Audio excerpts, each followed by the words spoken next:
Pemirsa, dua buah peluru nyasar bersarang di dua ruang kerja anggota DPR RI di Gedung Nusantara II, Senayan, Jakarta Pusat. Bahkan seorang tamu dan seorang staf anggota Dewan sempat terserempet peluru di dekat kepalanya. Polisi memastikan peluru berasal dari anggota Perbakin yang sedang latihan menembak.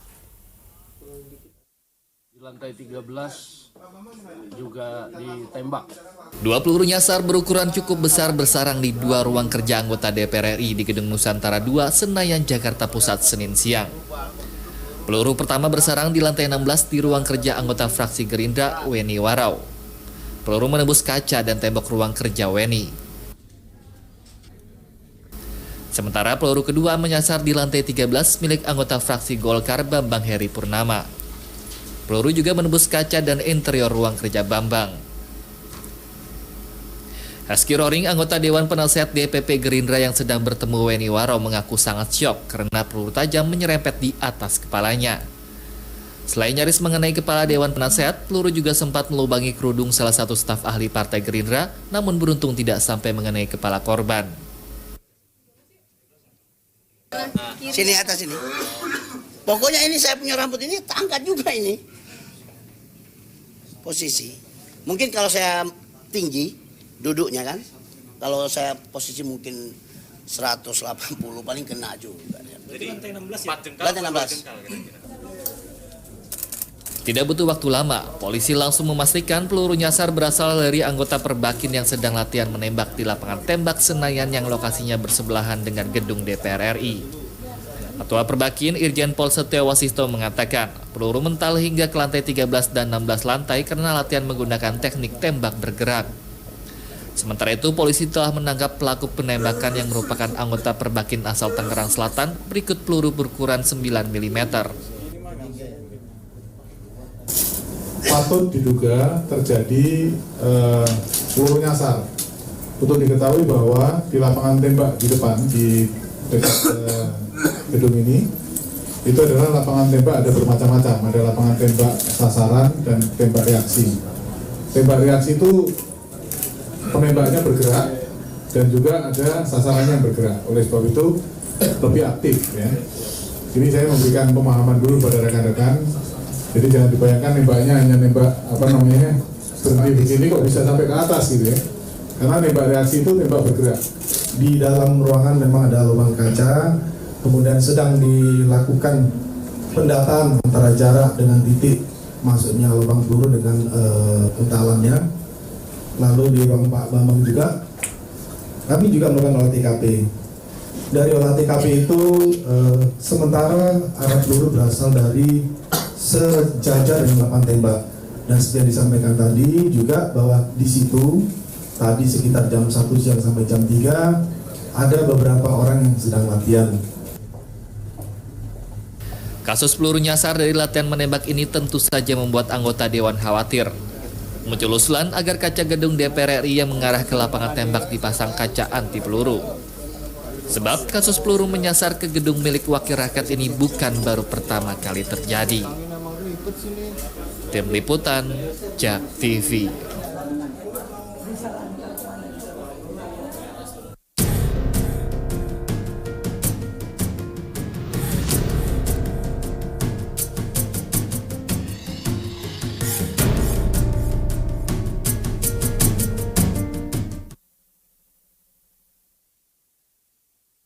Pemirsa, mengapa gedung DPR bisa menjadi sasaran peluru nyasar? Malam hari ini saya akan membahasnya dengan praktisi hukum Pak Abdul Fikar. Pak Fikar, selamat malam. Selamat malam. Apa kabar? Mbak. Baik. Kita juga sudah terhubung dengan Kabid Humas Polda Metro Jaya, Kombes Pol Argo Yuwono. Kita ke Pak Argo dulu untuk mengetahui bagaimana perkembangan kasusnya. Ya. Masih dihubungi Pak Argo. Pak Fikar, bagaimana Ya. Anda melihat kasus ini? Ya, ini kan bukan kejadian yang untuk pertama kali. Betul. Ya. Peluru Tapi nyasar sudah di DPR, peluru bukan nyasar di pertama DPR, kali. Gitu. Nah, karena dia gedung DPR, di situ memang persoalan politik setiap hari dibicarakan, gitu ya. Karena itu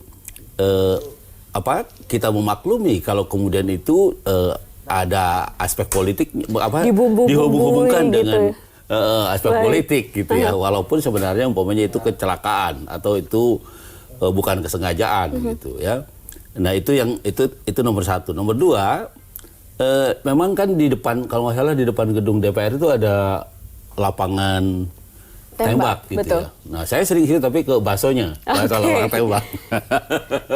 Ya, jadi di situ ada tempat latihan lapangan tembak. Nah, saya kira ini juga harus menjadi perhatian gitu. Artinya kalau sebisanya atau semaksimal mungkin sasaran tembaknya itu jangan ke arah ke gedung DPR gitu. Oke, nanti ya kan? kita konfirmasi hal tersebut ke pihak kepolisian. Ini kalau dari Perbakin mengkonfirmasi dua anggotanya adalah anggota baru.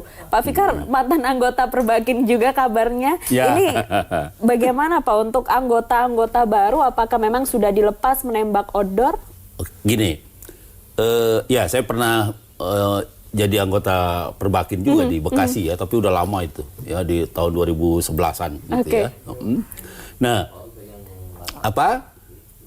anggota baru itu nggak akan dilepas, dia pasti latihannya itu di ruang tertutup gitu, di ruang tertutup, bahkan di tempat yang agak kedap gitu, kedap suara gitu, dan itu di tempat-tempat yang memang diperuntukkan sengaja latihan menembak itu. Bahkan kalau umpamanya di beberapa tempat gitu, termasuk di tempat yang pernah saya ikuti itu di markas tentara latihannya gitu. Baik.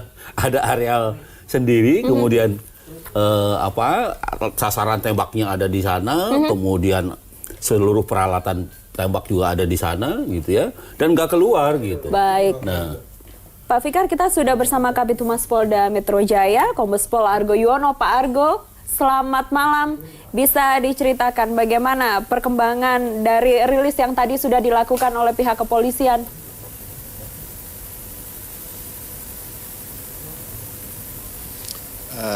Begini Pak Ayu ya, jadi ingin saya sampaikan berkaitan dengan rilis tadi sore. Jadi yang pertama bahwa kita dengan alat bukti, dengan fakta di lapangan bahwa kita mendapatkan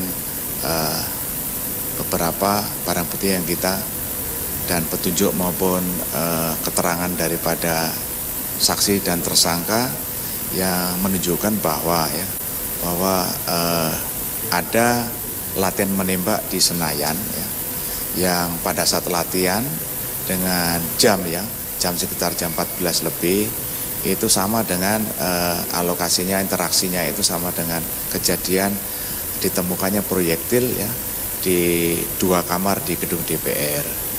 Jadi ada di kamar 1601 dan 1313 itu kita menemukan 2 proyektil. Dan proyektil tersebut sudah kita bawa ke lapor dan kemudian dengan beserta senjatanya. Senjata yang digunakan untuk latihan oleh 2 tersangka yang sudah kita tahan ya, itu kita amankan. Jadi dari uji balistik memang tadi sudah disampaikan bahwa senjata itu memang yang digunakan karena proyektil itu identik dengan senjata yang dipakai oleh tersangka. Sudah dipraktekkan, sudah diuji coba oleh lapor, semuanya sama. Itu yang pertama. Dan yang kedua nanti kita akan mendalami kembali kepada tersangka ini, dia mendapatkannya senjata dari mana, dan seperti apa mendapatkannya, ya. Apakah hibah ataukah membeli ya. Nanti itu semua akan kita lakukan cross check, itu yang kedua. Dan yang ketiga, itu kalau misalnya itu adalah senjata bukan atas nama daripada tersangka ini, yang pemiliknya siapa, atas nama siapa, itu pun nanti akan kita lakukan pemeriksaan ya, kenapa bisa terjadi daripada pelaku ini menggunakan senjata tersebut. Gitu. Nah, demikian Mbak Ayu. Pak Argo, benarkah 2 tersangka ini merupakan anggota baru Perbakin?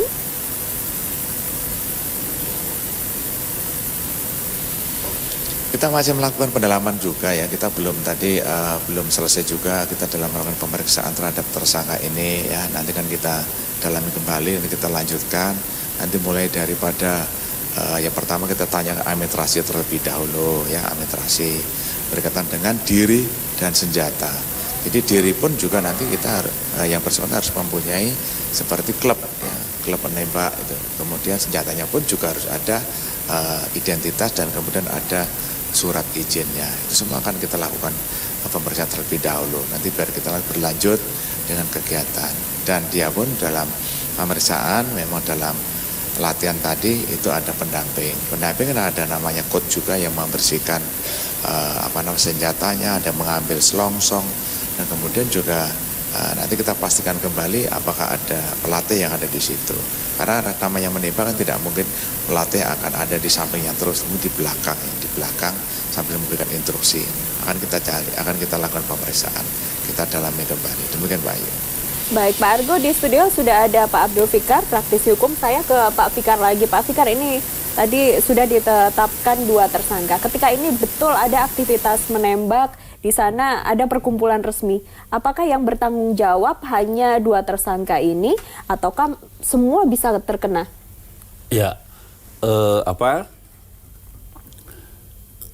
dalam konteks sebuah tindak pidana, gini, nomor satu kita mengapresiasi kepolisian, ya, karena dengan secara cepat kan, baru kejadian 1 hari ya, sudah kurang bisa, dari 1 kali 24 jam sudah bisa menentukan siapa tersangkanya. Artinya sudah masuk ke penyidikan, ya, alat bukti sudah dikumpulkan gitu. Nah, sekarang berdasarkan alat bukti itu kemudian tindak pidana menjadi terang dan ditentukan tuh tersangkanya. Persoalan sekarang tadi pertanyaannya adalah apakah hanya tersangka ini yang bertanggung jawab gitu ya, atau ada pihak lain gitu. Nah, tindak pidana itu pertanggungjawabannya personal, ya. Jadi siapa aktus reusnya, siapa yang melakukan tindak pidana, yang melakukan tindak pidana secara langsung gitu ya. Kemudian apa motifnya, meskipun perbuatan pidana konsepsi mengenai pelaku di dalam undang-undang sistem hukum pidana kita itu tidak melulu orang yang melakukan, tapi yang turut melakukan, yang membantu melakukan, yang memberi fasilitas, yang menyuruh melakukan, itu juga bisa disebut sebagai pelaku gitu. Artinya kalau pertanyaannya apakah sangat mungkin ada pihak lain yang bertanggung jawab selain pelaku yang sekarang dinyatakan sebagai tersangka, nah itu akan tergantung pada hasil penyidikan kepolisian gitu ya. Tapi saya kira organisasi disangkut pautkan bisa juga tidak pada organisasinya, pada umpamanya begini, kalau organisasi perbakin tidak menyediakan sarana dan prasarana secara standar untuk pelatihan tembak umpamanya ya, ada sahamnya, ada peranannya terjadi itu gitu. Baik. Ya. Terjadi itu. Tapi itu kan sebenarnya bisa diminimalisir gitu. Tapi kalau sampai umpamanya dari lantai 1 peluru bisa naik ke lantai berapa? 13 apa 16 itu.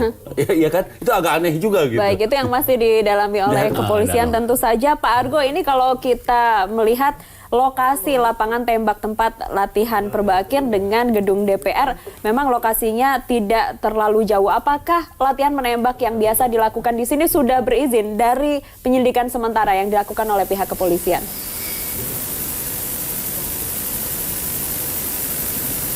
Kita kan masih dalam pendalaman ya Pak Ayu ya.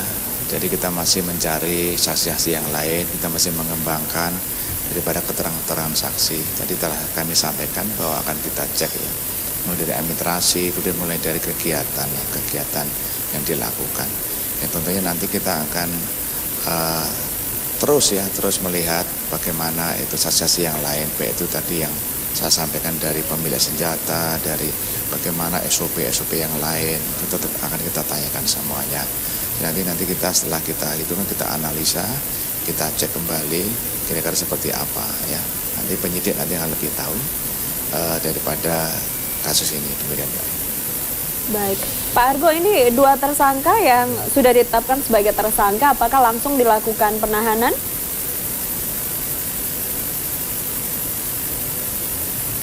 Ya, jadi sudah kami tetapkan tersangka tadi. Nah, nanti setelah 1 kali 24 jam nanti kita tahan itu. Demikian. Baik, terakhir Pak Argo, setelah kejadian ini apakah standar keamanan di gedung DPR akan ditingkatkan? Sudah ada permintaan atau mungkin dari pihak kepolisian mengusulkan seperti itu?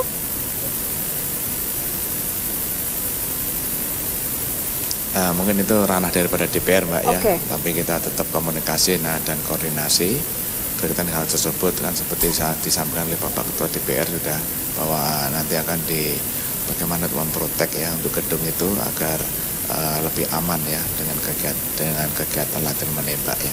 Tapi kita tetap komunikasi dan koordinasi, demikian, Mbak. Baik, Pak Argo, terima kasih. Kita menunggu bagaimana perkembangan kasus ini. Terima kasih sudah bergabung bersama kami di JAK TV. Selamat malam. Nah, Pak Fikar, tadi kronologis semuanya sudah diungkapkan oleh Pak Argo, termasuk potensi terlibatnya pihak-pihak lain yang sedang diperiksa masih dilakukan pendalaman. Ketika Pak Fikar dulu menjadi mantan anggota Perbakin ya, ini apakah SOP-nya juga sudah ditata sedemikian rupa sehingga minim sekali terjadi hal seperti ini? Iya. Terutama tadi ada menyebut anggota baru ya. Untuk anggota baru itu sangat ketat pengawasannya gitu. Karena yang paling potensial melakukan kesalahan adalah anggota baru gitu kan. Karena dia baru megang senjata kan. Bisa kemana-mana itu, iya kan ininya ya. Nah, tapi itu juga harus menjadi perhatian organisasi. Karena kalau lihat umpamanya tuduhan atau sangkaan terhadap ini kan pasal berapa tadi? Pasal 1 Undang-Undang Darurat kalau nggak salah ya. Ini sangat berat ancaman hukumannya. Betul. Ya. 20 tahun seumur hidup dan hukuman mati bahkan gitu. Walaupun tidak sengaja. Walaupun tidak sengaja. Tapi ini kan delik formil, artinya delik kejahatan yang tidak memerlukan akibat gitu. Artinya membawa atau hanya menembakkan saja itu sudah kena itu pasal itu. Tapi kalau dilihat sejarahnya sebenarnya undang-undang ini adalah undang-undang yang porsinya besar sebenarnya, penyeludupan senjata atau mengekspor impor senjata ya. Tapi juga di dalam ada kata-kata menggunakan gitu. Nah, karena itu kemudian setiap orang yang menggunakan tanpa hak atau dengan melawan hukum, dia bisa dikenakan ke situ. Nah, kembali ke soal siapa yang bertanggung jawab tadi, sejauh mana kepolisian bisa membuktikan nanti bahwa dia melakukan itu, apakah dari unsur kesengajaannya nanti, dari unsur kesalahannya, sengaja atau kelalaian gitu. Tapi kalau sengaja itu bisa dikembangkan pada umpamanya pihak-pihak lain yang juga harus ikut bertanggung jawab. Pak Fikar, banyak pihak yang menyaksikan kalau ini betul adalah peluru nyasar. Apakah kejadiannya juga akan seramai ini apabila tidak terjadi di gedung DPR menurut Anda? Nah, itu tadi saya bilang yang awal saya katakan. Karena di gedung itu setiap hari politik itu dibicarakan, maka apapun yang terjadi di situ sangat mungkin dipolitisir, gitu. Dan sangat mungkin juga terjadi tindakan-tindakan yang bahkan kekerasan seperti ini bagian dari mempolitisasi keadaan, umpamanya. Sangat mungkin. Saya bukan pesimis atau apa, tapi semuanya kan masih mungkin ini. Ya, sebelum ada penyelidikan yang begitu lebih terang benderang begitu ya. Karena kan pelurunya itu nyasarnya di sebelah-sebelah. Kalau nyasarnya ke atas yang tidak ada sasarannya, masih mungkin orang tidak menimbulkan prasangka macam-macam gitu. Tapi ini di samping kuping, kemudian ada yang kena jilbabnya, ya kan? Ini amannya apakah terakhir Pak Fikar, apakah lapangan menembak yang biasa digunakan ini harus pindah ke tempat lain yang jauh dari gedung DPR biar nggak dipolitisasi? Ya, saya kira itu salah satu alternatif pemecah solusinya gitu ya, supaya tidak terjadi selalu saja setiap waktu ada penembakan rahasia atau penembakan gitu di DPR yang bisa dipolitisasi gitu ya, dipolitisir. Karena itu ya salah satunya yang memindahkan. Memang nggak pantas juga kalau saya lapangan olahraga. Sekali lagi mengingat ini juga bukan hal pertama yang terjadi peluru nyasar di gedung DPR. Artinya harus jadi perhatian khusus. Atau lebih dibuat sedemikian rupa sehingga kemungkinan pelurunya nyasar itu menjadi sangat minimal. Nah, ini rekomendasi yang harus didengarkan oleh semua pihak. Terima kasih Pak Fikar sudah berbincang. Selamat malam. Malam. Pemirsa, Pemprov DKI Jakarta ini memutuskan memperpanjang ganjil genap hingga akhir Desember nanti. Informasi selengkapnya akan kami hadirkan usai jeda.